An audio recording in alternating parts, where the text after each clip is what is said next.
Another welcome to Prime Sports with me, Razak Musbao. Now, former Black Stars coach James Kwesi Appiah is set to become the new coach of Sudan national team after receiving permission from His Majesty Otumfuo II to combine the job with his role at Asante Kotoko as the technical director of the club. Now, this was captured in a statement by the club on its website, and the statement is going to be on our screen shortly, where it states that the life patron of Asante Kotoko, His Majesty Otumfuo II, has blessed our technical director, Kwesi Appiah, to accept the role as head coach of Sudan national team. The club stated that Mr. Appiah will, however, maintain his role as technical director of Kumasi Asante Kotoko. Now, the statement continues that he will contest in the Ghana Football Association Executive Council elections next month in that capacity. Now, the experienced technical brain, the statement adds, who has managed the Black Star twice in the period between 2013 to 2014 and 2017 to 2019, is expected to lead the technical direction of Kotoko. As the statement says, we work on restructuring the team. So Kwesi Appiah heads to Sudan to take up the role of national team coach of the country, while will also continue his role at Kumasi Asante Kotoko as the club's technical director. Now, head of sports of Inshurai FM, Bismarck Ayala, joins me via Zoom for some perspective on this very development relative to Kwesi Appiah. Now, Bismarck, if you can hear me, this has been coming. The news about his departure to Sudan is one that was in the news a few days ago. However, it had to do with how he was going to part ways with Kumasi Asante Kotoko. The statement from the club indicates that he's going to combine his role as technical director of the club along with being the coach of Sudan national team. And this has raised many questions in Kumasi. Besmak, what are the fans of Kumasi Asante Kotoko saying? And what do you make of this? Is this feasible? Is this going to work for the club? Thank you very much. To put some little background to this story, yes, indeed, Kwesi Appiah was approached by the Sudan FA a very, very long time ago, even before their political instability and all that. Talks between Kwesi Appiah and the Sudan FA never got to any stage that was even close to conclusion. And Kwesi Appiah thought they were not going to come back. So in between that time, he has served with the Kimpon Academy as a technical director, and other roles he has been able to play with stakeholders within the football ecosystem. Then we all know Kotoko gave way for the past board and the management, and in the process, his name was mentioned by His Royal Majesty Otumfuo II to take a role in the current administration of Kotoko as a technical director. Now, Kwesi Appiah never expected the Sudanese to come back until recently, when they came back to him and said they are stable now as a country and they will want to employ him based on the discussion that they've had in the past. Then Kwesi Appiah, knowing very, very well that he has gotten himself into a Kotoko web, needed to meet the king, Otumfuo, who is in London. So Kwesi Appiah met him in London and put forth to the king that is what has happened to him. He has accepted his role in Kotoko, and this has come because he had a discussion with the Sudanese some few months ago. Now, as we have known and as published by the club website, Otumfuo then told him, now look, I depended on you and I trusted you. And that is the reason why I gave you the role as a technical director. If it is possible that you can combine the role I've given you at Kotoko and still go and do your work with Sudan, that would be very, very fine by me. So that is my stance, if you ask me. And Kwesi Appiah then came back, had to think about it.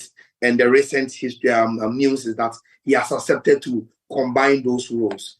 Now, yes, in normal perspective, being a technical director is an administrative work. It's not too much of a day-to-day present work where you have to physically be there and do your work. It's more of administrative work, having a supervisory role of the technical team of the team that you are technical director. So in its sense, it can be done. that Kwesi Appiah will be the technical director of Kotoko and still be able to manage the Sudanese national team. But Bismarck, if you look, Bismarck, if you look at Bismarck, sorry, but just a little on that point about his role as technical director of Kwesi Asante Kotoko and doubling that with the Sudanese national team job. Now, Kotoko is in a process of restructuring, rebuilding, and clearly at this moment he does appear to be the main man in that rebuilding process. And we could see his interaction with Otumfuo, and even when Otumfuo visited Adako Jache, we could see almost everything. He was referring it to him. So it does appear Kwesi Appiah is integral in Kwesi Asante Kotoko's rebuilding process. Now, going to Sudan, it is equally expected that he will become pretty much the lead of the technical team in Sudan. He's definitely going to do more than just helping the national team, just like we are possibly seeing Chris Eaton doing in Ghana. So don't you find it to be, it's going to be quite conflicting for him? He needs to prioritize one. And the cause for him to probably focus on Sudan and let someone take up the role at Kwesi Asante Kotoko. Don't you think this is a good call for Kwesi Appiah? Yes, it's very, very legitimate. If you look at the volume of the work that he has to do with Kotoko and save with the Sudanese national team. In fact, per our information, the Sudanese FA will want Kwesi Appiah not only as a senior national team coach, but we want him to serve as a technical director, sort of, to make sure that all the juvenile national teams are also reporting to him and he having a supervisory role over them. So it's not going to be an easy job for Kwesi Appiah to do after that and combine it with Kotoko. But in a way that it will work, in the ideal situation, what Kwesi Appiah must then do is to have a framework within which the Kotoko technical directorship will have to fit in. So, for instance, if it's about issues of recruitment, then he has to have a framework. Kotoko will not be able to recruit players more than this age. Kotoko will have to recruit only players from the national team. There must be something that will serve as a framework where every technical team member in taking decisions will fit in, so that it becomes very, very easy for him to monitor even in his absence. And for me, if he's able to put in a very, very good framework, then it shouldn't be a problem if he's not physically present at Kwesi Asante Kotoko. I think that, look, I'm giving him the benefit of the doubt. I'm giving the IMC the benefit of the doubt that they've thought through this. They've put in measures as to how it's going to work. And that is why they are going on that adventure. So we will sit back and watch. But for me, it is all about him creating the necessary framework for Kotoko to exist and for him to monitor no matter where he is, to be able to make sure that his aspirations and the vision of him as a technical director and how he wants the technical direction of Kotoko to go under him as a technical director and under him as a member of the IMC will work. So we will need to be as media men, be gauging how this framework is going to work. But for me, I think it is very, very admissible and it is doable for him to combine the two and probably make it work within the same understanding that he has gone with Otumfuo and the IMC.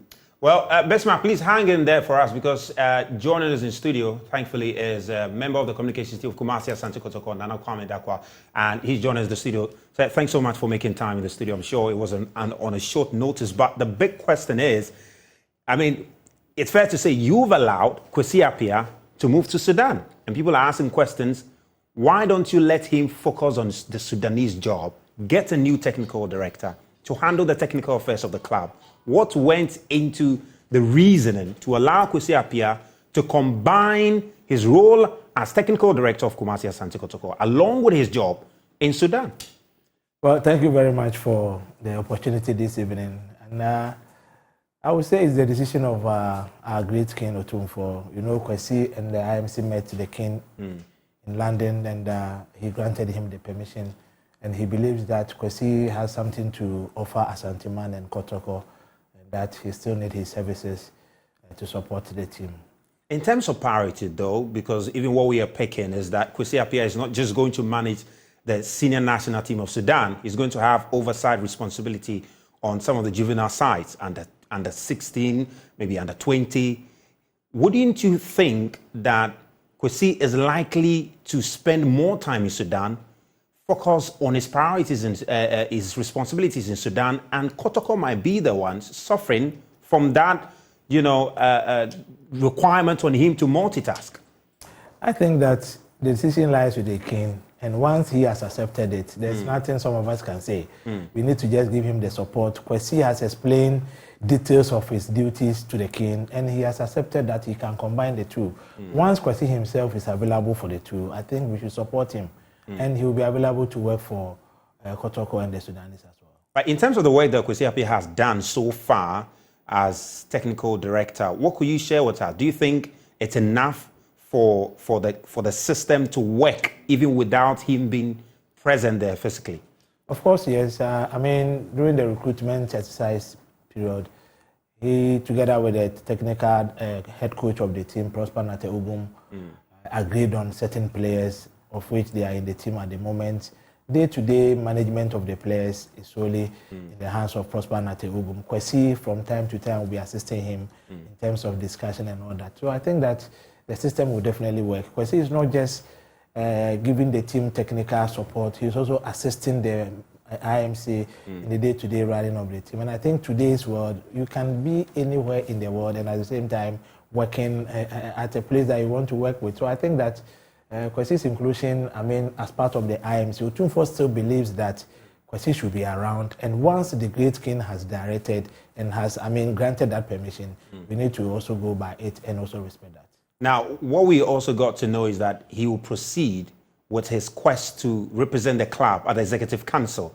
Now, let's talk about his chances, because, I mean, you're appealing to delegates to be elected to be part of the major decision-making body of the Ghana Football Association while serving as head coach of Sudan national team. And inevitably, you're going to contribute to the decision-making in the Sudanese FA.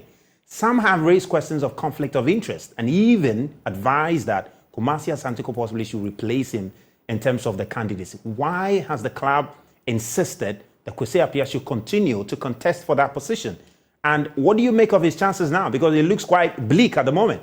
Oh, that is the opinion of some people. But I think that Kwesi has a chance of winning the seat simply because with what he has, I mean, with the technical know-how, if you look at the executive committee or the council of the football association, you need somebody the caliber of Kwesi to, represent them in terms of technical issues. When most of the national teams travels and comes back, the technical report that they write, we don't have a technical person in the executive council that can also, scrutinize the report technically.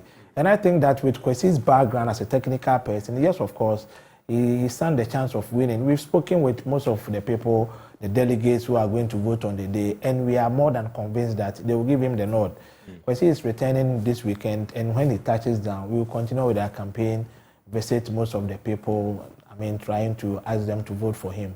And we know they will definitely vote for Kwesi Appiah to be executive. All right, let me just speak the thoughts of Bismarck on this one. Bismarck, some suggest it's going to be, a difficult task for Kwesi Appiah now to get the nod. Is this a fair assessment? Because some are raising questions about where is your loyalty going to be, to the Ghana Football Association or the Sudanese Football Association? Is this a legitimate concern? Yes, it's more than fair, and I think Kwesi Appiah chances is going to be hurt by this Sudanese job. And my simple reason is that, look, under the Companies Act, if you are voted as an ESCO member of the FA, you are just a board member of the Ghana Football Association. And every board member is supposed to hold a fiduciary duty to the institution Ghana Football Association. Now, how do you, as a board member, exercise your independent, unbiased, fair responsibility to Ghana Football Association as the head coach of the Sudanese national team? That is a very, very legitimate question that every delegate will be asking him or herself. And I think that if anybody decides to go against Kwesi's candidature in terms of the vote, based on having to raise the question if Kwesi Appiah will hold that fiduciary duty to the company Ghana Football Association, I think I will side with that person who will have to take a decision in between answering that question and giving Kwesi Appiah the nod. Yet, yes, I agree with Nana Kwame Dankwa. If you put aside this Sudanese job, Kwesi came with a very, very unique profile that we needed in the executive council room. But this appointment at the Sudanese national team is going to raise a lot of questions by the delegates, and we will not sit here and conclude. But I think it's very, very legitimate that the delegates will now be thinking whether it will be prudent for them to send Kwesi Appiah in that boardroom of the Ghana Football Association. Let me bring Nana in. Nana, you like to respond to that. He says there will be legitimate questions about his loyalty. Oh, most definitely, if it comes to loyalty, we know where Kwesi's loyalty will definitely be. I mean, it is something that we know to answer here. But, of course, you and I know, if it comes to that, we know where Kwesi will definitely place his loyalty to. But I think that we'll be going to the delegates and speak to them. We have a message for them. The message is not to share in public. But when we get to them, mind you, the people who are going to vote are, a sizable number, of which we are going to meet them one-on-one before the day. So we have a message for them. It's a weather risk. Kotoko is risking a seat on the executive council on an individual who has clearly shown interest in working for another football association. Is this worth the risk? Yeah, it's worth it. You see, the point is that in Kotoko, when Otumfuo speaks, no one can even talk about it. Once the king has directed and has accepted that Kwesi should go ahead and accept the Sudanese job, continue to be the technical director of our club, and also go for the ESCO seat, nobody can talk about it. What we need to do is to strategize around it, present a case to the delegates, and expect them to give us their In terms of the fans of Kumasi Asante Kotoko, we've monitored conversation on social media. It's raising doubt about whether this process of restructuring the club is going to work out as envisaged. What do you have to say to them? Because they are saying, well, Kwesi is going to Sudan. Someone who was supposed to lead this process, key member, is going to Sudan. They are having doubts about the process of rebuilding the club. See, being a technical director of a club, you know your roles and what you need to do at any point in time. And I trust the system that it will work. You see, the point is that once the king has accepted that he should go ahead with it, what we need to do as a team is to strategize around it. The king has said that Kwesi should go and accept the Sudanese job. He has to still stay and support the technical directorate of the club. The king believes in Kwesi. If you realize during the process of getting the IMC on board, anytime we meet the king at the palace, he always makes reference to Kwesi anytime he wants to make a decision. So he has absolute confidence in Kwesi Appiah. He believes that Kwesi's presence with the IMC will help. He is not ready to replace Kwesi on the IMC. So once the king has taken a decision, let us support it, strategize around it, and make sure it works. Thank you very much, but please stay in the studio as we hear from the head coach of the Black Queens, Nora Hopter, who says there is still a lot of work to be done on the team despite recording a perfect win over Rwanda in both legs of the Women's African Cup of Nations qualifiers. Now, speaking to the media after the game at the Kraft Sports Stadium, the German-trained coach insists the senior national team needs to work harder. Yeah, we had the first away game 7-0 in Rwanda, so I think our objective today was to stay humble, to stay earth-taking, to take this game from the 0-0 on. At the moment, a lot of people ask me, how much do you score this time? And I said, this is the wrong question, because we all the time work on our performance. And when we put a good performance on the pitch, the result will follow. So we just released all those result thoughts of our minds. And there were plenty of things to work on still. So we worked on our rest defense. What is happening when we lose the ball? We worked on where do we need the delivery of the crosses to put it. So all the time, this is our mindset. We are very hungry. We always want to develop and proceed our performance. And in the end, then the results will follow. So we are happy. We had a good game, a good first half time, especially. We passed to the next round. So coach is satisfied, but still there's a lot to do. Yeah, it's usually like this. Then the opponent also was sitting deeper, so then it's demanding a bit different tasks. We also think, of course, to future games already and try out players sometimes on other positions. Today, our Stella played on a fullback position, but you know, Pep Guardiola also put sometimes the center players on the fullback, because then you can start the game very well also on the fullback position. So. Well, Nigerian striker Victor Osimhen has been the subject of some mockery by the, by the social media handlers of Napoli. Well, the striker was, mocked on the official TikTok handle of the Napoli Football Club team. And of course, now the striker's agent has threatened legal action and make this known in a statement on Twitter. And this is the statement by the agent of Victor Osimhen. It said, what happened today on Napoli's official profile on TikTok platform is not acceptable. A video mocking Victor was first made public and then, but now belatedly deleted. A serious fact that causes every serious damage to the player and adds to the treatment that the boy is suffering in the last period between media trials and fake news. We reserve the right to take legal action and any useful initiative to protect Victor. Now, Victor Osimhen did feature in Napoli's game against Udinese, where he also found the back of the net. So we'll keep tabs on that and see if Napoli, Victor Osimhen's agent, do take legal action against Napoli. That's all we have for you on Prime Sports tonight with me, Razak Musbah. Thank you so much for